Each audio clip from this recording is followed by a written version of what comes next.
শিখা চিতুলমারি বাড়ি। আজ থেকে 15 বছর আগে ও আমার কাছে আসে।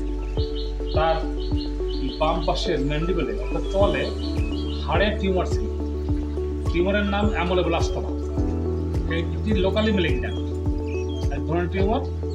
অপারেশন করার জন্য সে খুলনায় যায়, কিন্তু খুলনায় বিভিন্ন চক্রের খপ্পরে পড়ে সে পয়সা করে ক্ষতিগ্রস্ত করে, কিন্তু বুঝতে পারে যে এখানে অপারেশন হবে না। শেষ পর্যন্ত সে আমার কাছে আসে এবং আরও গ্রামের লোকজন নিয়ে আমাকে ধরে যে এই অপারেশনটা করে দিতে হবে। তো আমি সেই 15 বছর আগে চিতুলমারি ক্লিনিকে এই তার অপারেশন করি। অপারেশন করে এই চোয়ালটা ফেলে দেওয়ার পরে তার কোমর থেকে হাড় কেটে এনে সেই বোনগুলো পিস পিস করে কেটে মিনিপ্লেট দিয়ে চোয়াল বানিয়ে দিই। তারপর সে অনেকদিন সেই মিনিপ্লেট নিয়েই চলে এবং একটা পর্যায়ে সেই পিস হাড়গুলো ফিউজ হয়ে গিয়ে মিলে গিয়ে তার চোয়াল তৈরি হয়ে যায়। তার নিচের দাঁতের এই ম্যান্ডিবেলে কোনো দাঁত নেই, কিন্তু ডান দিকে এখানে 4টে দাঁত আছে, তাই দিয়েই উপরের দাঁতগুলো দিয়ে সে খাবার গ্রহণ করে। কিন্তু এর পাশে আর কোনো দুই পাশে কোনো দাঁত নেই। 8 বছর পর সে আমার কাছে পুনরায় আসে এবং তার সেই মিনি প্লেটটা বের করার জন্য আমি খুলনাতে সেই তাকে নিয়ে অপারেশনটা করি। গরিব নিউজ ক্লিনিকে আমি তার সেই মিনি প্লেটটা বের করি। বের করার পরে দেখি যে তার ম্যান্ডিবেল পুরোপুরি তৈরি হয়ে গেছে। এই হলো তার চোয়ালে কোনো দাঁত নেই।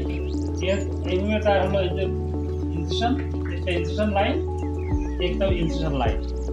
এই ফ্লাপগুলো বের করে আমি তার অপারেশন করি। তার নিচের পাটিতে কোনো দাঁত নাই, এদিকে কোনো দাঁত নাই। তারপরেও সে এইদিকে অল্প একটা দাঁত আছে, তাই দিয়ে সে খাবার গ্রহণ করে। এখন সে নিচের পাটিতে অর্থাৎ ম্যান্ডিবেলের দাঁত লাগানোর অপেক্ষায় আছে। এখন সে সুস্থ। তার সেই ম্যান্ডিবেলের হাড়ে যে টিউমার অ্যামোলোব্লাস্টোমা, সেখান থেকে সে মুক্তি লাভ করেছে। কোমরের যে অংশ থেকে, যে হাড় থেকে হাড়ের পিস গ্রহণ করেছিলাম, সেখানে মাঝে মাঝে এক্সরে করে দেখা গেছে যে সেখানে আদৌ কোনো সমস্যা নাই। হয়তো কাজ করতে গিয়ে তাকে তার ট্রাকশন ফিল হয়। এখন সে সুস্থ। সে একটা সংগ্রামী জীবন পার করে। গ্রামে থেকে তার জমি জমা, যেহেতু তার ভাই নেই, তারই সমস্ত সংসার টানতে হয় এবং সমস্ত কাজ করতে হয়। সে চিংড়ির ঘেরের পরে সবজি চাষ করে সে এখন সচ্ছল। যখন অপারেশন করা হয়েছিল তখন তো টাকা ছিল, তখন বিনা টাকায় তার অপারেশন করা হয়, ওষুধের খরচ নেওয়া হয় শুধু। এখন সে স্বাবলম্বী, পরিশ্রম করে সে তার মা বাবাকে দেখে এবং সংসার চালায়। সে বিবাহ বন্ধনে